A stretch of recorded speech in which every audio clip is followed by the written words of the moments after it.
सभी को नमस्कार। 70 बीपीएससी पीटी एग्ज़ाम 30 सितंबर 2024 को होने जा रहा है। अब इस एग्ज़ाम में लगभग 3.5 महीने का समय आपके पास है। अब बचे हुए समय में किस तरीके से पढ़ा जाए, कौन सा सोर्स यूज किया जाए, उसी के बारे में मैं डिस्कस कर रहा हूँ। ख़ास करके इसमें मैं डे बाय डे प्लान आपको बताऊंगा कि किस तरीके से हर एक सब्जेक्ट को आप कवर कर सकते हैं, वो भी एक नहीं बल्कि 4-5 बार रिवाइज भी कर सकते हैं। क्योंकि पीटी एग्ज़ाम हो या मेंस एग्ज़ाम हो, इसको क्रैक या क्वालिफाई करने का एक सिंपल सा तरीका ये है कि आप कितने टाइम्स उसको टॉपिक को रिवाइज करके जाते हैं। ये मोस्ट इम्पोर्टेंट चीज़ें हैं। तो उन सब चीज़ों पे मैं डिस्कस करने जा रहा हूँ। इस वीडियो को ध्यान से देख लीजिए। एक चीज़ मैं पहले ही बोल देता हूँ, अगर कई लोग इसमें ऐसे होंगे जो ऑलरेडी 2 बार बीपीएससी का इंटरव्यू या मेंस लिख चुके होंगे, ऑलरेडी पीटी पास कर चुके हैं, उनके लिए पढ़ने का तरीका अलग होगा, ठीक ना। तो इस वीडियो को आप देख लीजिए। अगर ये लगे नहीं आपके अकॉर्डिंग ये सही है, तभी आप इसको फॉलो करें। नहीं तो अगर आप जो चीज़ें जैसे पढ़ रहे हैं, हो सकता है कई लोग यहाँ कई सारा कोचिंग से ज्वाइन हुए होंगे या और भी कई सारे बैच से जुड़े होंगे, अगर उनको लगता है नहीं मेरे लिए वही सही, तो आप उसको अच्छे से फॉलो करें। बस मेन मकसद ये है कि पीटी आपको पास करना है। बाकी मैं इसको डिस्कस करता हूँ डे बाय डे प्लान के अकॉर्डिंग कैसे कैसे आपको करना चाहिए। अगर सही लगेगा तो फॉलो कीजिएगा। साथ ही साथ चूँकि ये मेंटरशिप बैच भी मैं 15 जून से लॉन्च कर रहा हूँ, तो उसमें भी क्या क्या चीज़ें मैं करवाऊँगा वो भी मैं लास्ट में बताऊंगा। तो आइए इस वीडियो को शुरू करते हैं। अगर थोड़ा सा वीडियो लंबा होगा तो आप इसको स्पीड बढ़ाकर आराम से देख सकते हैं। पहली बात तो ये कि 70 BPSC PT mentorship batch with homework series, ठीक ना, ये आपका 15 जून से लेकर ये 25 सितंबर तक मोटा मोटी चलेगा। सबसे पहले मैं सोर्स की बात करता हूँ, आपके पास कौन सा सोर्स होना ही चाहिए। पहली बात अगर मैं हिस्ट्री की बात करता हूँ तो क्लास 6, 7, 8, 10 और 12 का न्यू एनसीईआरटी आपके पास होना चाहिए। ऐसा मैं क्यों बोल रहा हूँ, अगर आप 68 बीपीएससी पीटी का क्वेश्चन देखिएगा, 69 बीपीएससी पीटी का क्वेश्चन देखिएगा, हिस्ट्री में कई सारे ऐसे क्वेश्चन हैं जो न्यू एनसीईआरटी से पूछ रहा है। 68 में 10th क्लास के न्यू एनसीईआरटी में एक चैप्टर है भारत में राष्ट्रवाद, नेशनलिज्म इन इंडिया, उससे 2 क्वेश्चन पूछा। एक बाबा रामचंद्र वाला जाकर देखिएगा, सेम टू सेम मैं अपने टेलीग्राम पे शेयर भी किया था। एक और क्वेश्चन नॉन कोऑपरेशन मूवमेंट से पूछा हुआ है। क्लास 10th के न्यू एनसीईआरटी में एक ही चैप्टर मात्र पढ़ना है, भारत में राष्ट्र, बाकी और चैप्टर वो एग्जाम के पॉइंट ऑफ व्यू से इम्पोर्टेंट नहीं है। 69th जब एग्जाम हुआ पीटी का, क्लास 8 के न्यू एनसीईआरटी से एक क्वेश्चन पूछा है और भी 2-3 क्वेश्चन पूछा है। तो कहने का मेरा मतलब ये है कि आपको न्यू एनसीईआरटी, ओल्ड एनसीईआरटी एक बार जरूर पढ़ना चाहिए। क्योंकि अगर आप एक बार भी या 2 बार भी उस टॉपिक को पढ़ लेते हैं, उस चैप्टर को, तो कहीं ना कहीं माइंड में वो रहेगा। जैसे क्वेश्चन दिखाई पड़ेगा, आप रिकॉल होगा, आप उसको आंसर को टिक कर पाएंगे। और जब अतुल सर रिटायर हो रहे थे लास्ट दिन, उन्होंने बोला भी था कि एक बेसिक बुक, अच्छे सी बुक आपके पढ़नी चाहिए। आपको मतलब पढ़ने का मतलब ये है कि उनका एनसीईआरटी पर ही कहीं ना कहीं फोकस था। तो हिस्ट्री में क्लास 6, 7, 8, 10 क्लास का मात्र एक चैप्टर पढ़ना है। और 12th क्लास में 3 बुक आती है न्यू एनसीईआरटी का, एंशिएंट, मेडिएवल और मॉडर्न, मतलब कि पार्ट 1, पार्ट 2, पार्ट 3, ये आपको मोटा मोटी पढ़ना चाहिए। क्लास 11, 12 का ओल्ड एनसीईआरटी जो कि काफ़ी अच्छे से लिखा हुआ है, यूपीएससी के लिए भी उसको पढ़ा जाता है, वहाँ से भी आपको उस बुक को भी आपको पढ़ना चाहिए। स्पेक्ट्रम मॉडर्न के लिए एक बेहतरीन बुक है, तो मेरे ख्याल से जो स्पेक्ट्रम है मॉडर्न हिस्ट्री के लिए, उसको पढ़ सकते हैं। देखिए वो बुक भले ही बहुत आपको लगेगा बहुत पेज है, लेकिन उसमें सारे कुछ हमको नहीं पढ़ना है। अभी लेटेस्ट एडिशन जो आया हुआ है, आज़ादी के बाद के भारत के घटनाक्रम को जोड़ा हुआ है। बीच बीच में ऐसे कई सारे चैप्टर जिसको आप छोड़ सकते हैं पीटी के पॉइंट ऑफ व्यू से, कई सारे ऐसे उसमें चैप्टर जिसका सिर्फ आप समरी या फ्रांस पढ़ के काम चला सकते हैं, ठीक ना। तो आपके पास ये स्पेक्ट्रम का बुक होना चाहिए। और घटना चक्र तो खैर हर एक सब्जेक्ट का रखिए, क्योंकि वहाँ उसमें मेनली क्या है, देखिए घटना चक्र का जो स्टार्टिंग का जो पहला जो चैप्टर रहता है, उसमें जितना भी एग्जाम में क्वेश्चन पूछा रहता है वो बहुत ही दिया रहता है अच्छे से, फैक्ट टाइप का। बाकी उसमें कई सारे PYQ भी रहते हैं, तो आप उसको भी एक बार हेल्प ले सकते हैं। और देखिए लुसेंट का जो रोल जहाँ तक बात है, तो कुछ कुछ उसका हम यूज पीटी में कर सकते हैं। जैसे कि अगर फॉर एग्जांपल मैं बात करता हूँ, लुसेंट में से हिस्ट्री में कुछ ऐसे टॉपिक है, जैसे मान लीजिए हमारे देश में जितने भी वायसराय या गवर्नर जनरल आए हैं उसका काफ़ी अच्छे से दिया है, सिस्टम वे में दिया हुआ है, या हिस्ट्री में ऐसे कई सारे इसमें टेबल में दिया हुआ है कुछ फैक्ट जो आपके काम का लायक हो सकता है, ठीक ना। तो लुसेंट का कुछ कुछ आप पेज में इन्हें करो कि पूरा आपको लुसेंट पे डिपेंड होना है। पहली बात, लुसेंट पे आपको डिपेंड बिल्कुल ही नहीं होना है। हाँ, कभी कभी कुछ कुछ में फैक्ट देख लिए, कुछ टेबल, जैसे कुछ में जितना भी इंडियन नेशनल कांग्रेस का जितना भी सेशन हुआ है उसमें काफ़ी अच्छे से दिया, आप वहाँ पे देख सकते हैं। कई सारे जो हमारे स्वतंत्रता सेनानी नारे लगे उसमें काफ़ी अच्छे से दिया, एक जगह दिया, तो आप वहाँ से उसको कुछ कुछ फैक्ट के लिए आप वहाँ से चीज़ें उसको निकाल सकते हैं, ठीक है। लुसेंट भी आपके पास मोटा, और सब लोग लुसेंट रखते ही हैं, ठीक ना, मोटा मोटी सब लोग अपने पास लुसेंट रखते हैं, ठीक ठाक बुक है तो आप उसका भी इस्तेमाल कर सकते हैं। लेकिन मेनली आपको एनसीईआरटी और जो एक स्टैंडर्ड बुक और घटनाचक, यहाँ आपको मेनली फोकस करना है, ठीक ना। अगला हम बात है ज्योग्राफी में। ज्योग्राफी में आपके पास क्लास 6, 7, 8, 9, 10, 11, 12 ये न्यू एनसीईआरटी की बात कर रहा हूँ, ये आपके पास होना है। क्यों होना चाहिए? क्लास 12 के एनसीईआरटी से बीपीएससी लगातार 68 में भी क्वेश्चन डायरेक्टली हूबहू वहीं से लाइन बाय लाइन उठा के पूछ रहा है, जाके देख लीजिएगा, ठीक ना।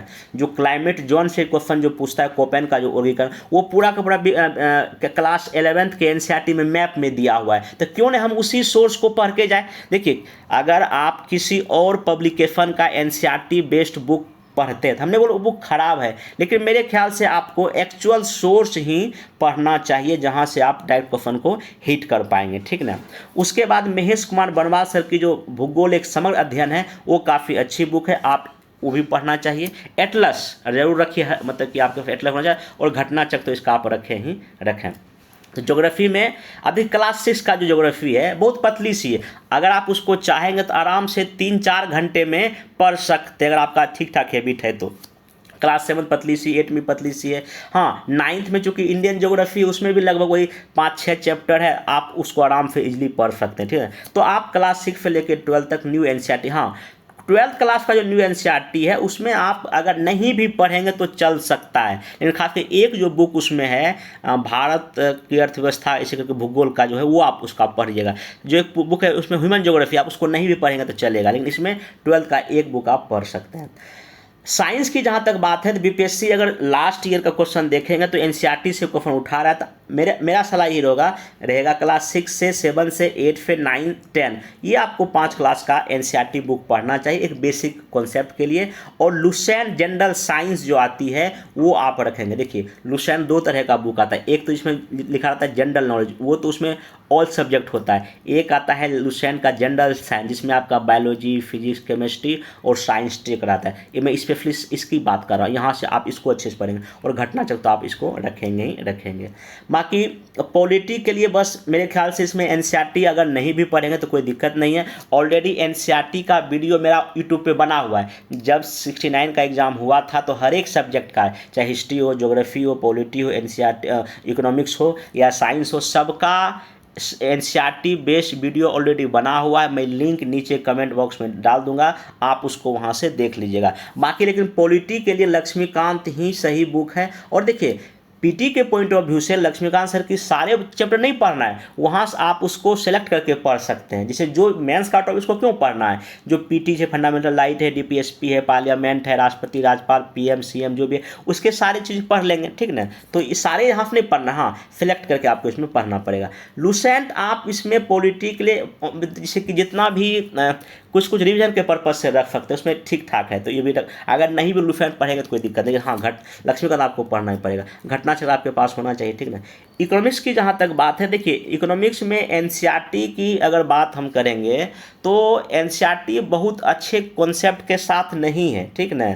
इसलिए मैं उसको सलाह नहीं देता हूँ पढ़ने के लिए। हाँ, अगर आपको पढ़ना है तो क्लास 9, 10 का एक बार देख सकते हैं, ठीक ना। बाकी विशेष उसमें कोई नहीं है, ठीक ना। हाँ, लेकिन मेरे ख्याल से इकोनॉमिक्स के लिए आप क्या कर सकते हैं, दृष्टि पब्लिकेशन का क्विक बुक आता है उसको ले सकते हैं, लेटेस्ट एडिशन। बाकी अगर आपके पास अगर और कोई पब्लिकेशन का बुक है जो पीटी के पॉइंट ऑफ व्यू से, तो आप उसको एक बार देख सकते हैं। बाकी सबसे इम्पोर्टेंट है बजट, यहाँ राज्य सरकार का भी और केंद्र सरकार का भी, क्योंकि सेंट्रल जो बजट है एक तो पहले पास हुआ है, अभी जब सरकार गठन हो गया है जुलाई में फिर से बजट पेश होगा जिसको हम कंप्लीट बजट बोलेंगे। आपको उसके सारे डेटा फैक्ट को देखना पड़ेगा। इकोनॉमिक सर्वे बिहार का भी और केंद्र सरकार का भी देखना पड़ेगा, और जितना भी इकोनॉमी में जितना भी स्कीम आया है, जितनी भी योजना चाहे केंद्र सरकार की हो या राज्य सरकार की हो, वो आपको देखना पड़ेगा।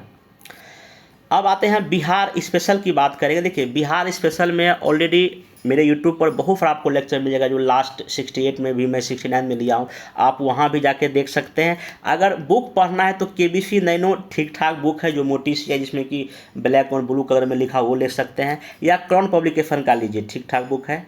और जो मेरे चैनल पर जितना भी यूट्यूब पर वीडियो बना हुआ है बिहार स्पेशल का, आप उसको देखेंगे तो चीज़ें आपके काम का रहेगा, ठीक ना। जहाँ तक करंट अफेयर्स का बात है, क्योंकि इसका भी वेटेज ठीक ठाक रहता है, 150 क्वेश्चन में लगभग 25 से लेकर 30 क्वेश्चन यहाँ से पूछ रहा है, तो मेरा सबको सलाह यही रहेगा कि 1 साल का करंट अफेयर्स आप जरूर पढ़ें। 1 साल का करंट अफेयर्स पढ़ने का मतलब मेरा ये है कि 1 सितंबर 2023 से लेके 20 सितंबर 2024 तक, 15 या 20 सितंबर तक आप पढ़ लें, क्योंकि हो सकता है क्वेश्चन हालांकि 10 सितंबर तक प्रिंट हो जाता है, लेकिन फिर भी क्यों रिस्क लेना, हमको क्या पता कब तक का वो कर रहा है। लेकिन हाँ, इसमें आप 15 सितंबर या 20 सितंबर तक मोटा मोटी करंट अफेयर्स एक बार देख के जाएंगे, तो 1 साल का करंट अफेयर में पढ़ने आपको बोल रहा हूँ। अब करंट अफेयर का सोर्स क्या होना चाहिए, या तो आप प्रतियोगिता दर्पण पढ़िए, क्योंकि प्रतियोगिता दर्पण भी ठीक ठाक मैगजीन है, क्योंकि उसमें काफ़ी डिटेल में रहता है, ठीक ना। दृष्टि का ले सकता है, या नहीं तो edrishti.in एक वेबसाइट है, वहाँ जाइए, आप वहाँ से भी हर एक मंथ का हर एक घटनाक्रम आराम से पढ़ सकते हैं। करंट अफेयर्स में अगर बोल रहा हूँ तो बिहार के लिए भी मैं बोल रहा हूँ कि आपको 1 सितंबर 2023 से पढ़ना चाहिए, और यूट्यूब पर 1 सितंबर, अक्टूबर, नवंबर हर एक मंथ का बिहार स्पेसिफिक वीडियो आपको मिल जाएगा, वो आपको आगे आने वाले समय में, ठीक ना। बिहार स्पेशल करंट अफेयर यहाँ लिखा हुआ अलग से, इतना तक आपको पढ़ना ही है। देखिए बिहार करंट अफेयर्स में आपको करना ये है, स्पेशली बिहार बजट को अच्छे से पढ़ना है। लास्ट ईयर जब देखिएगा जो गंगा डॉल्फिन से क्वेश्चन पूछा हुआ है, वो डायरेक्टली आपका बजट से पूछा हुआ, मैं लास्ट बार बताया भी था, ठीक ना। आप उसको वहाँ से करेंगे हूबहू। देखिए आप क्या बजट का ही नहीं, किसी मैगजीन से मत पढ़िए, उसका जो ओरिजिनल डॉक्यूमेंट सरकार का उसको रीड कीजिए, वहीं से स्टेटमेंट बेस्ड क्वेश्चन बना के पूछा जाए, ठीक ना। और आपको इकोनॉमिक सर्वे 2023-24 का बिहार सरकार का पढ़ना चाहिए। बाकी हमारे चैनल पे जो भी चीज़ मिलेगा आपको बिहार स्पेसिफिक, वो भी आप एक बार देख सकते हैं। जहाँ तक मैथ और रीजनिंग का सवाल है, तो मेरा बस सलाह ये होगा कि 15 साल पिछले 15 जो एग्ज़ाम BPSC लिया 15 साल का, उसका PYQ 2-3 बार बना लीजिए, और अगर आपके पास समय है तो आधा घंटा निकालिए और per day math reasoning practice, जैसे मान लीजिए टाइम एंड वर्क है, परसेंटेज है, चक्रवृद्धि, आप आधा घंटा आप आराम से दे सकते हैं, दिन भर में कोई मतलब की हानि नहीं होगा। ये कहना है कि आपको 10 में से 6-7 आराम से बना सकते हैं। ये मैथ रीजनिंग, अब इन्हें की एग्जाम बचा है 5 दिन, मैथ रीजनिंग बैठ के बना, ऐसा नहीं होता है। मैथ रीजनिंग में आपको प्रैक्टिस लगातार बहुत पहले से करना पड़ेगा, अगर आप वहाँ 10 में से 7-8 सही करना चाहते हैं तो आधा घंटा पर डे उम्मीद है कि आप पढ़ेंगे, और खास करके PYQ जरूर उसको अच्छे से बनाइए। ये रहा सोर्स की बात। अगर इसमें से किसी को लगता नहीं ये सोर्स सही नहीं है, यानी ये मेरा अपना है कि नहीं, आप इतना लास्ट जो 67, 60, 69 से मैं यही सोर्स सबको पढ़ने बोल रहा हूँ, तो आपके पास इतना सोर्स होना है। मगर अगर आप इसके अलावा और भी कोई अगर सोर्स यूज करना चाहते हैं तो हमको कोई दिक्कत नहीं है। चलिए अब आते हैं डे बाय डे प्लान आप कैसे एग्जीक्यूट करें अगले 100 दिनों में। तो मैं डे बाय डे प्लान बता रहा हूँ, आप इसको ध्यान से देखिए। हालांकि इसमें हो सकता है कि एक दिन में आपको बहुत सारा टॉपिक दिख जाएगा, लेकिन उसमें मैं कुछ ना कभी किसी दिन ज़्यादा किसी दिन कम दिया तो वो आराम से मैनेज हो जाएगा। आइए सबसे पहले बात करते हैं डे बाय डे प्लान, जो 15 जून से शुरू होगा। एंशिएंट हिस्ट्री शुरू हो रहा है, ठीक ना, और इसमें मैं करंट अफेयर्स रखा हूँ। देखिए डे बाय डे में एक चीज़ है कि कॉमन आपका करंट अफेयर्स है, करंट अफेयर्स पर डे आपको पढ़ना ही पढ़ना है। तो 15 जून जब आएगा, इसमें आपको करना क्या है, जो एंशिएंट हिस्ट्री में जितना भी स्रोत है, ठीक ना, चाहे साहित्यिक स्रोत है, पुरातात्विक जो भी सोर्स है, उस टॉपिक को अच्छे से कर लेना है। अब जो भी एज है, युग है हमारे एंशिएंट हिस्ट्री का, वो कर लेना है, ठीक। और सितंबर 2023 का करंट अफेयर्स पढ़ना है। 15 जून में देखिए सोर्स की जहाँ तक बात है, आप कहाँ से पढ़िएगा। जैसे अगर इसमें देखिएगा, अगर आप लुसेंट को निकालिएगा तो वहाँ भी ठीक ढंग से दिया है, या नहीं तो क्लास जो 11th का जो ओल्ड एनसीईआरटी का जो बुक है उसमें काफ़ी अच्छे से सोर्स दिया हुआ। न्यू एनसीईआरटी में सोर्स आपका नहीं दिया हुआ है, ठीक ना। आप यहाँ से इसको सोर्स बना के पढ़ सकते हैं। एज के बारे में आपको ओल्ड एनसीईआरटी में मिल जाएगा, ठीक ना। और सितंबर 2023 का करंट अफेयर जो मैं ऊपर बताया, आप वहाँ से उसका यूज कर सकते हैं। जब 16 जून आएगा तो आप इसमें सिंधु घाटी सभ्यता पढ़ना है, वैदिक काल आपको पढ़ना है और महाजनपद का पढ़ना है। और सितंबर 2023 का करंट अफेयर, मतलब यहाँ देखिए सितंबर 2023 का करंट अफेयर्स पढ़ने में आपको दे रहा हूँ कम से कम 4-5 दिन दे रहा हूँ। अब ये नहीं कि एक ही दिन में सारा पढ़, नहीं, कुछ पढ़िए आज कुछ कल, ऐसे करके। हाँ, एक चीज़ ध्यान रखिएगा कि रिवीजन पर डे होना चाहिए। जैसे आज आपने दिन भर जो पढ़ा, रात में सोने से पहले आधा घंटा उसको रिवाइज कर लिए, या आज पढ़े रात में सोइएगा, सुबह जैसे जगिए, सुबह जो कल आपने पढ़ा है उसको एक बार जो रिवाइज कर लिए। रिवीजन मोस्ट इंपॉर्टेंट, वो भी पर डे आपको करना ही पड़ेगा, ठीक ना। फतेहजंग का देखिए इसमें क्या करना है आपको, जैन धर्म, बौद्ध धर्म और मगध एम्पायर के बारे में आपको पढ़ लेना, ठीक ना। अब लगता होगा कि नहीं बहुत सारा टॉपिक हो गया। देखिए पहला दिन तो 2 ही टॉपिक दिया हूँ, फिर दूसरा दिन 3 टॉपिक दिया हूँ, तो आप मैनेज कर सकते हैं। अब ये नहीं कि ऐसा नहीं कि आप 17 दिन को आप 3 टॉपिक अच्छे से कर ही लें, अगर 1-2 टॉपिक छूट गए तो आगे आप मैनेज कर सकते हैं, ठीक है। चलिए जब 18 जून आएगा तो इसमें आप गुप्त वंश का, वर्धन वंश, यवन याकोन उसको अच्छे से करेंगे और सितंबर 2023 का करंट अफेयर्स पढ़ सकते हैं। 19 जून देखिए जितना भी संगम युग है, वाकाटक वंश है, पल्लव वंश है, मोटामोटी सब एक ही तरह का, चोल वंश है, राष्ट्रकूट है, चालुक्य है, यहाँ से भी बीपीएससी पीटी में 1-2 क्वेश्चन पूछ देता है, तो आप यहाँ से भी देख सकते हैं। और अगर आप इसका अगर बात करें तो आपको ओल्ड एनसीईआरटी में भी अच्छे से मिल जाएगा इसका टॉपिक, और लुसेंट जो है उसमें भी ठीक ढंग से दिया हुआ है, आप एक बार वहाँ से भी रिवाइज करने पर्पज से पढ़ सकते हैं, ठीक ना। चलिए अब आते हैं मध्यकालीन भारत में जहाँ तक बात आते हैं। देखिए 20 जून जब आएगा तो यहाँ से आपको अरब आक्रमण जो होता है, दिल्ली सल्तनत है, और अक्टूबर 2023 का क्या पढ़ना है, करंट अफेयर्स। और ये आप ओल्ड एनसीईआरटी जो आपका जो है यहाँ से काफ़ी अच्छे से उसने कवर किया हुआ है, ठीक ना। और रिवीजन के पर्पज़ से आपके पास घटना चक्र होगा ही होगा। और दिल्ली सल्तनत की अगर मैं बात करूँ तो जो लुसेंट जो है ना उसमें भी ठीक ढंग से दिया हुआ, चाहे अलाउद्दीन खिलजी घटनाक्रम हो, मोहम्मद तुगलक का ठीक ढंग से सिस्टमेटिक वे में दिया हुआ। मैं फिर बोल रहा हूँ आपको 100% लुसेंट पे डिपेंड नहीं होना है। कुछ कुछ ऐसा वहाँ पेज है, कुछ कुछ ऐसा टॉपिक लुसेंट में है जिसका आज भी थोड़ा बहुत रिलेवेंस है। मैं क्या बोल रहा हूँ कि सारा आपको 100% लुसेंट पे नहीं पढ़ना है। कमेंट में कोई नहीं बोलेगा कि अभी भी आप लुसेंट पढ़ने बोल रहे हैं, मैं ये नहीं कह रहा हूँ पूरा लुसेंट पढ़िए। हाँ, कुछ कुछ टॉपिक लुसेंट का है जो आपको एग्जाम में थोड़ा सा मतलब ईजी कर सकता है। 21 जून को जब आएंगे तो वहाँ मुगल काल पढ़िए और अक्टूबर 2023 का करंट अफेयर्स पढ़िए। 22 जून को जब आप आएंगे तो वहाँ फिर विजयनगर साम्राज्य, क्योंकि विजयनगर से भी कृष्णदेव राय के दरबार में कौन लोग रहते थे क्वेश्चन पूछ रहे हैं, ठीक ना। मराठा एम्पायर, शिवाजी के बारे में, उसकी राजधानी कहाँ था, बीपीएससी के बारे में क्वेश्चन पूछ चुका है। मतलब कि आप एक बार प्रीवियस ईयर क्वेश्चन भी एनालिसिस कीजिए, कहाँ से क्वेश्चन पूछ रहा है। भक्ति काल है, सूफी संत है, और मतलब आपको 3 दिन में मोटा मोटी मेडावल देखिए एक टारगेट में दे रहा हूँ कि आपको अगर 1-2 दिन आगे पीछे भी होगा तो बहुत एक तनाव नहीं लेना, क्योंकि मैं 5 दिन के लिए रखा हूँ रिजर्व, हर एक सब्जेक्ट में भी दिखा देता हूँ। अब आता है बात मॉडर्न हिस्ट्री का। जब इसमें आप आएंगे तो फिर देखिए आपको डे बाय डे देख लीजिए। अब जैसे कि यहाँ 23 जून है, यूरोपीय कंपनी का आगमन पढ़ना है, ब्रिटिश के बाद विजय कैसे होता है, फिर नवंबर 2023 का करंट अफेयर्स, 24 जून में सामाजिक आर्थिक धार्मिक आंदोलन। अब ये जो है आपको पूरी तरह जो है ना मॉडर्न हिस्ट्री जो है ना आप ओल्ड एनसीईआरटी और स्पेक्ट्रम को मिला के अच्छे से पढ़ सकते हैं। स्पेक्ट्रम काफ़ी अच्छी बुक है, अगर आप उसको उठाएंगे तो आप इस टॉपिक को ढूंढिए, अच्छे से पढ़िए। अब यहाँ से मान लीजिए कि आपको किसान या ट्रैवल्स मूवमेंट पढ़ना है तो एक साथ ही सब पढ़ना है, 18th सेंचुरी का, 19th सेंचुरी का, 20th सेंचुरी का, एक साथ सब पढ़ लिए। और क्या कहते हैं स्पेक्ट्रम में उसको ठीक ढंग से दिया भी है। अब 26, 27, 28 आपको इंडियन नेशनल मूवमेंट, चाहे कांग्रेस का स्थापना से लेके 1915 तक, 1915 1935 तक, 1935 से लेके 1950 तक, मतलब कि संविधान लागू होने तक आप इसको अच्छे से क्या कर लेंगे, पढ़ लेंगे। जैसे मान लीजिए कि 1885 में कांग्रेस का स्थापना होती है,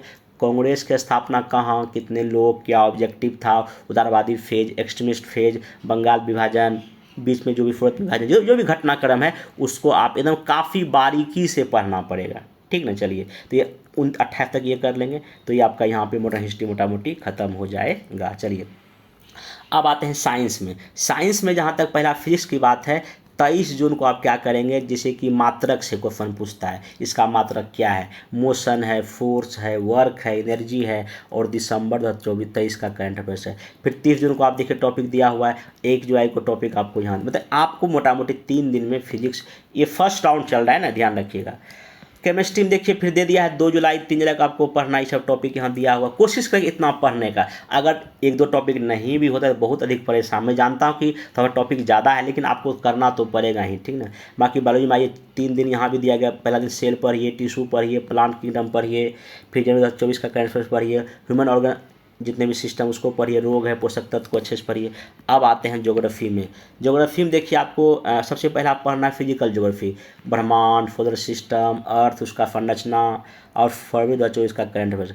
फिर 8 जुलाई में जितना भी लिथोस्फीयर का पार्ट है, प्लेट टेक्टोनिक है, वेगनर का सिद्धांत है, चट्टान है, भूकंप है, ज्वालामुखी, कोशिश करें इसको पढ़ने का, ठीक ना। बाकी 9 जुलाई को हाइड्रोस्फीयर मतलब कि समुद्र का लवणता है, उसमें जो जितनी भी समुद्र की धाराएं वो आपको पढ़ना पड़ेगा, और इस महीने का करंट अफेयर्स।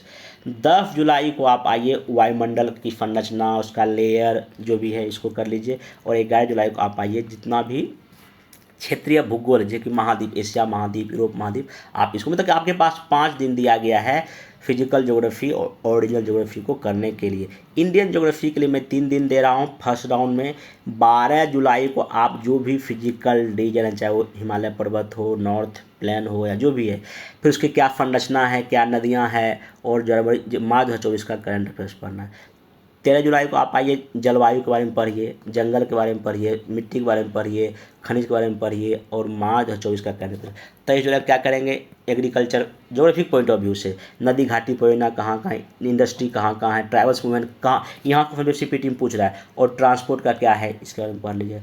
अब आते हैं इकोनॉमी में। इकोनॉमी की जहाँ तक बात है, आपको 4 दिन फर्स्ट राउंड में दिया जा रहा है। पहले दिन क्या करेंगे, नेशनल इनकम पढ़ेंगे, ठीक ना। फिर इकोनॉमिक प्लानिंग पढ़ लीजिए, जो रिफॉर्म हुआ है इंडिया में, गरीबी, बेरोजगारी, बैंकिंग सिस्टम के बारे में पढ़िए, यहाँ पब्लिक फाइनेंस के बारे में पढ़िए, बैलेंस ऑफ पेमेंट के बारे में पढ़िए। 28 एग्रीकल्चर जो इकोनॉमिक्स के पॉइंट ऑफ व्यू से है, इंडस्ट्री पढ़िए, स्कीम जो भी सरकार की है और बजट खत्म कर दीजिए, तो ऐसे कर सकते थे।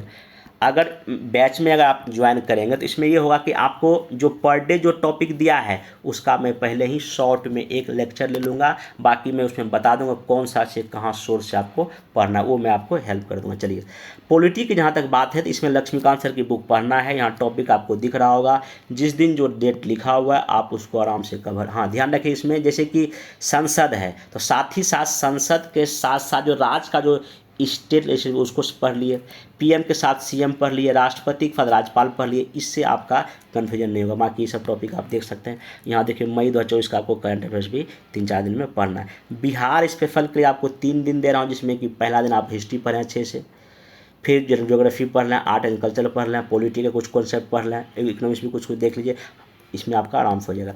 आप यहाँ देखिए जब 26 जुलाई आ जाएगा तो यहाँ देखिए 5 दिन में रखा हूँ रिजर्व डे, 27, 28, 29, 30, मतलब कि अगर 1-2 दिन आगे पीछे भी हो सकता है ना, कभी कोई फेस्टिवल आ गया तो वहाँ पे 1 दिन होता है, आदमी ब्रेक लेता है, तो यहाँ मैं 5 दिन आपके लिए रखा हूँ रिजर्व, ठीक ना।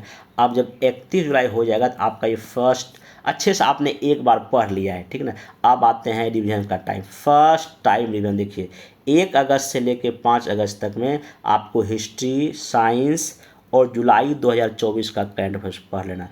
अब यहाँ देखिए, यहाँ आपको 6 दिन मिल रहा है ना, आपको हिस्ट्री भी रिवाइज करना है और साइंस भी। हिस्ट्री का मतलब एंशिएंट, मेडिएवल, मॉडर्न, और साइंस का मतलब फिजिक्स, केमिस्ट्री, बायोलॉजी सब। अब इसमें आपको क्या करना है, अपने टाइम स्लॉट को 2 भाग में बांटना है, आधा दिन में हिस्ट्री और आधा दिन आपको क्या पढ़ना है, साइंस पढ़ना है। बाकी जब 1 अगस्त आएगा तो यहाँ भी मैं माइक्रो लेवल पे आपको रूटीन बना के दूंगा कि 1 तारीख को हिस्ट्री में कैसे रिवाइज करना है, साइंस में कैसे रिवाइज करने बताऊंगा, कैसे आपको बहुत क्विक टाइम में रिवाइज कर सकते हैं। बाकी 6 अगस्त से लेकर देखिए 10 तक में आप पॉलिटी, इकोनॉमिक्स है, करंट अफेयर देख सकते हैं। 14 अगस्त देखिए क्या है, 15 अगस्त से लेकर फिर देखिए यहाँ देखिए बिहार बजट है, मतलब एक बार आपका ये फर्स्ट टाइम रिवीजन आपका यहाँ पे हो रहा है। ये लगभग आपको लगेगा इसमें 15 दिन। सेकेंड राउंड में देखिए फिर आइए, अब यहाँ में 2 दिन की देर, 17 से लेकर 18 अगस्त है, आपको साइंस को पूरा रिवाइज करना पड़ेगा, चाहे फिजिक्स हो, केमिस्ट्री। देखिए रिवीजन का मतलब क्या है,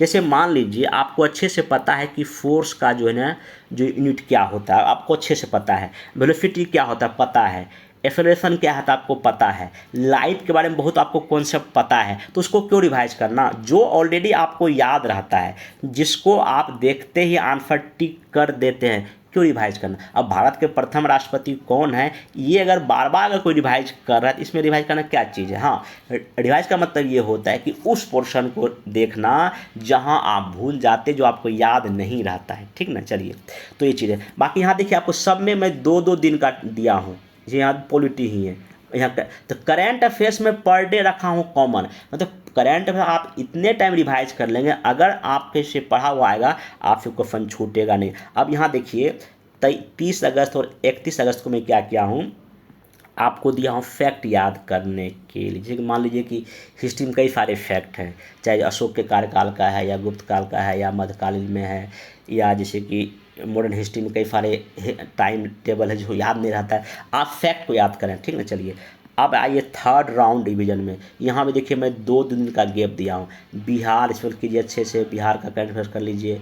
3 से देखिए 4 सितंबर हिस्ट्री पढ़ी करिए, मतलब कि यहाँ पे फिर से आपको ना हर एक सब्जेक्ट का एक बार आपको रिवाइज यहाँ मार देना है। फिर फोर्थ राउंड देखिए 11 सितंबर से लेके 20 सितंबर तक, फिर 9 दिन का है। आप देखिए सब सब्जेक्ट आप देखिए जितना टाइम आप रिवाइज करेंगे वो नेक्स्ट बार रिवाइज करने आपको टाइम बिल्कुल ही कम लग जाए। मान लीजिए एक टाइम फर्स्ट टाइम रिवाइज किए आपको 10 घंटा लगा, ऑब्वियस सी बात है अगले बार जब करेंगे तो ऑब्वियस को 7 घंटा लगेगा, फिर आपको 5, फिर आपको 4 घंटा, फिर 3, फिर 1 घंटा में भी हर एक सब्जेक्ट को आप 1 घंटे में भी रिवाइज कर सकते हो। कैसे होगा, वो 3-4 राउंड जब रिवाइज करेंगे तभी होगा। अगर आप 3-4 बार अगर रिवाइज कर लिए हर एक सब्जेक्ट को तो आप पीटी में ज़्यादा कॉन्फिडेंस फील करेंगे। चलिए नेक्स्ट चलते हैं। 5th टाइम जब राउंड होगा वो एक दिन का, जैसे कि मैं 21 सितंबर है, पूरा कंप्लीट हिस्ट्री को रिवाइज कर लिए, ठीक ना। रिवाइज का अब इसलिए जो रिवाइज होगा, अब आप पेज पलट रहे हैं, जो आपने पढ़ा हुआ है जहाँ जहाँ आपने अंडरलाइन किया उसको आप रिवाइज कर रहे हैं। आप 22, 23, 24, 25 से आप देख सकते हैं हर एक का एक बार, और यहाँ करंट अफेयर्स भी कॉमन है। अब जब 25 सितंबर आ जाएगा, दिमाग, नाक, आँख, मुंह सब आपको कहेगा अब नहीं, अब एग्जाम नज़दीक आ गया, अब प्रेशर बहुत ही हाई हो जाएगा। लेकिन फिर भी आपको यही 4-5 दिन जहाँ आपको रिलैक्स रखना है। अगर रिलैक्स रह गए, कूल रह गए, तो आप जो पढ़े हैं पिछले 100 दिन में, आप आराम से उसको हैंडल कर पाएंगे। अब इसमें फला मेरा यही रहेगा 26 से 29 सितंबर के बीच में जो टॉपिक आप पर भूल जाते हैं उसको देखते रहें, अधिक आप प्रेफर नहीं लें, माइंड को कूल और रिलैक्स रखें, करंट अफेयर्स, बजट, सर्वे का कुछ फैक्ट रिवाइज करते रहें, खुद पर विश्वास रखें, एग्जाम सेंटर पर जाने का व्यवस्था ठीक ठाक करना है। और यहाँ सबसे बड़ी चीज़ है, अगले 100 दिन आपका हेल्थ अच्छा होना है। अगर मान लीजिए आप कुछ उल्टा पुल्टा बाहर का खाना खा लिए, अब 5 दिन पर के बीमार, आपका ये प्लान पूरी तरह बेकार हो जाएगा। तो खाने पीने पे ध्यान रखें अगले 1 महीने तक, और बाकी थोड़ा बहुत योगा अगर कुछ रनिंग वनिंग करते तो वो भी आपको कहीं ना कहीं इसमें एक फ़ायदा दे सकता है, ठीक ना। तो अब यहाँ बात रहा कि मैं डे बाय डे प्लान बता दिया आपको, सोर्स भी बता दिया, ठीक ना, कैसे कैसे क्या करना देगा। मैं फिर बोल रहा हूँ, इसमें कई सारे ऐसे लोग होंगे जिनका बहुत सब्जेक्ट अच्छा स्ट्रांग होगा, आप उसको नहीं रिवाइज करिए, कुछ और को कर लीजिए। लेकिन हाँ, आपका एक मोटा मोटी यही प्लान अगर बनाएंगे तो हो सकता है, क्योंकि 67, 68, 59 लगातार मैं ये प्लान अपने यूट्यूब पर भी, अपने टेलीग्राम पर भी शेयर किया हूँ, बहुत लोगों ने फॉलो किया है और काफ़ी अच्छा फ़ायदा भी हुआ है। बाकी और जगह आपको अगर कहीं अच्छा लगता है आप उसको ही फॉलो करें, कहीं कोई दिक्कत नहीं है, ठीक है। चलिए, अब यहाँ है कि लगभग आपके पास 100 दिन मैं मान के चलता हूँ बचा है, आपको एक दिन में क्या करना, 10 घंटा पढ़ लीजिए, ठीक ना। तो अगर 100 गुना 10 करेंगे तो कितना, 1000 घंटा अगर आप पढ़ेंगे तो ठीक ठाक रहेंगे, ठीक ना। और कोशिश ये करें कि पर डे 10 घंटा पढ़ने का, 10 घंटे को 5 शिफ्ट में बांट लें, 2-2 घंटे, मतलब 2 घंटा 2 घंटा 2 घंटा 2 घंटा 2 घंटा, और आधा घंटा तो आप रखें रिवाइज के लिए, लगभग 1 घंटा पर डे, आधा घंटा पढ़ें करंट अफेयर्स, बाकी जो टॉपिक है आप उसको पढ़ें। यहाँ लिख दिया मिनिमम 30 घंटा आपको मैथ और रीजनिंग भी प्रैक्टिस करते रहना चाहिए, क्योंकि देखिए 10 में से अगर आप 8 बना लिए, बहुत अच्छा स्थिति में आप हैं पीटी क्वालिफाई। क्योंकि कई लोगों को देखता हूँ 10 में से 2 सही होता है, उनका क्वालिफाइंग का चांस कम हो जाता है, ठीक है। चलिए, मॉर्निंग उठने के बाद या रात में सोने से पहले पढ़ा हुआ एक बार पढ़ लें, मतलब कि मॉर्निंग उठने के जस्ट बाद या रात में सोने से पहले एक बार रिवाइज अवश्य कर लें, क्योंकि डेली रिवीजन करना ही पीटी क्वालिफाई का एक मूल मंत्र है। तो ये चीज़ है, देखिए आप इसको जो चीज़ बताए आप इसको खुद से भी कर सकते हैं, आप एज ए इसको होमवर्क फ्री ले सकते हैं। अगर खुद से करना चाहते हैं तो कोई दिक्कत नहीं है, आप इसको आराम से कर सकते हैं। बाकी मेरे तरफ से आपको बिहार स्पेशल करंट अफेयर, जैसा कि मैं लास्ट 3 एग्जाम से प्रोवाइड करता हूँ यूट्यूब पर, वो होगा। वो सारा एनसीईआरटी सीरीज में 69 में चलाया था, आपको वो भी प्ले का लिंक मैं दूंगा, वहाँ से देख सकते हैं। बाकी और भी एनसीईआरटी का कुछ नया नया वीडियो मैं अपलोड कर दूंगा जो कि पीटी के पॉइंट ऑफ व्यू से इंपॉर्टेंट होगा, आप उसको देख लीजिएगा। बिहार स्पेशल का भी कुछ मैं लेक्चर अपलोड कर दूंगा, वहाँ से आप देख लीजिएगा। अगर आप इसमें जो अगर बैच में आते हैं तो इसमें ये होगा कि जैसे कि जो भी जो टॉपिक में आपको दिखाया पर डे पे, उसका मैं क्या करूँगा, आपको टॉपिक वाइज में वीडियो बना दूंगा। वीडियो मतलब जैसे कि मान लीजिए एनसीईआरटी का कुछ सोर्स रहेगा, कुछ आपको स्टैंडर्ड बुक का सोर्स रहेगा, उसका आपको मैं आधे घंटे 1 घंटे का जो भी लेक्चर होगा हर एक टॉपिक का मैं दे दूंगा। बाकी मैं ये बता दूंगा कि आप ये लेक्चर देख लीजिए, लेक्चर के बाद आपको सोर्स पढ़ना है। सोर्स जो मैं वहाँ लिखा हूँ, देखिए क्या है कि अगर मैं खुद का आपको टाइप किया हुआ नोट्स दूंगा तो वो मेरे ख्याल सफिशिएंट नहीं है। आपको ओरिजिनल बुक ही अगर पढ़ के जाएंगे, हाँ वीडियो लेक्चर में बहुत कुछ मैं डिस्कस कर दूंगा कि यहाँ यहाँ ये चीज़, आपको सिर्फ उसको आसानी से पढ़ के तैयार कर सकते हैं। तो जो भी मैं वीडियो दूंगा ओल्ड और न्यू एनसीईआरटी बेस्ड, और जो स्टैंडर्ड बुक है, इसे मान लेते हैं कि लक्ष्मीकांत सर की बुक है, या महेश कुमार बरवाल की बुक है, या स्पेक्ट्रम का बुक है, तो उसका भी जो कुछ कुछ सोर्स है, या और भी जो बुक है, चूँकि कई सारा बुक का सोर्स करके लेक्चर बनता है, तो उसका भी आपको उसमें इंक्लूड रहेगा उस वीडियो लेक्चर में।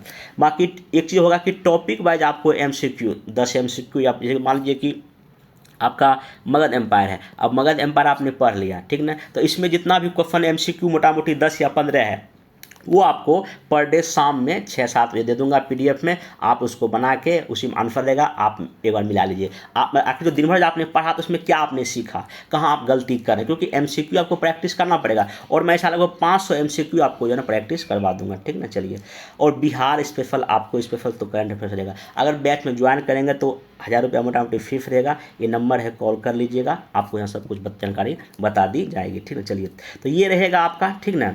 तो इसमें आप करें, अभी 100 दिन का मोटा मोटी समय है, मेरे ख्याल से ठीक ठाक समय है, इसको आप कर सकते हैं, कोई दिक्कत नहीं, परेशान नहीं होना। देखिए, अगर अगले 3 महीने का जो समय, 3.5 महीने का समय अगर आज में अच्छे से कर लेंगे तो आप आराम से PT क्वालिफाई कर लेंगे। हाँ, एक सलाह और, जिनका बहुत अच्छा PT है, जो कभी PT फेल ही नहीं हुए हैं, उनके लिए मेरा ये भी सलाह है कि अभी वो कुछ मेंस भी पढ़ते रहें, जून तक कोई गुनाह नहीं करेंगे। हाँ, लेकिन 3 महीने लास्ट 3 मंथ आप मेंस नहीं पढ़ेंगे। ये बात मैं उनके लिए बोल रहा हूँ जिनका बहुत अच्छा PT है, जिनको PT में बहुत डर लग रहा है। अब आप मेंस छोड़ दें, अब PT पर अच्छे से लग जाएं, अब आपके पास समय नहीं है। हाँ, बीच बीच में अगर कभी मन हुआ, PT पढ़ते पढ़ते उब गए, तो निबंध आप लिखते रहिएगा। मैं सप्ताह में 2 निबंध लिख लिए, मतलब ये बात जून जुलाई तक आप कर सकते हैं। लेकिन हाँ, आपका मेनली फोकस मेंस प्रिपेयर ही होना, क्योंकि अब 3 महीना 3.5 महीना टाइम बचा, ये सफिशिएंट टाइम है PT को पढ़ के क्रैक करने का, ठीक है। चलिए, मैं फिर बोलता हूँ, हो सकता है कि इसमें आपको 1 दिन में ज़्यादा लग रहा होगा होमवर्क, लेकिन नहीं, अगर आप करेंगे ना, अगर आपके अंदर जुनून है तो आप इसको आराम से कर सकते हैं। आगे पीछे 1-2 दिन होगा तो कोई दिक्कत यहाँ नहीं है, इसको करें। इस होमवर्क को मैं इसका जो है ना PDF अपने टेलीग्राम पे शेयर कर दूंगा, नीचे टेलीग्राम का लिंक भी दिया गया। इसे और मैं बोलना चाहता हूँ, अगर मेरे इस YouTube का आप जाएंगे प्लेलिस्ट में तो कई सारे आपको PT के पॉइंट ऑफ व्यू से वीडियो मिल जाएगा, ठीक ना। चाहे वो न्यू NCERT की बात हो, ओल्ड NCERT की बात हो, स्टैंडर्ड बुक की हो, आपको बहुत सारे 68 59 में मार्क, क्योंकि देखिए अब हिस्ट्री तो चेंज होता नहीं है, ज्योग्राफी तो चेंज मोटा मोटी होता नहीं है, तो आप वहाँ से भी हेल्प ले सकते हैं। लास्ट 69 में मैं बहुत सारा NCERT बेस्ड जो है ना वीडियो बनाया था, उसको देख लीजिए। बाकी करंट अफेयर्स का वीडियो मैं बिहार स्पेशल और नेशनल इंटरनेशनल आपको यूट्यूब पर मैं प्रोवाइड कर दूंगा। चलिए, आप इसको देखते रहिएगा, इसको लेकर फॉलो करें, ठीक ना। अगर आपको ये सही लगे, इसको जरूर फॉलो करें, आपको इसमें जरूर सफलता मिलेगी। अब हम लोग मिलेंगे नेक्स्ट वीडियो में। Thank you.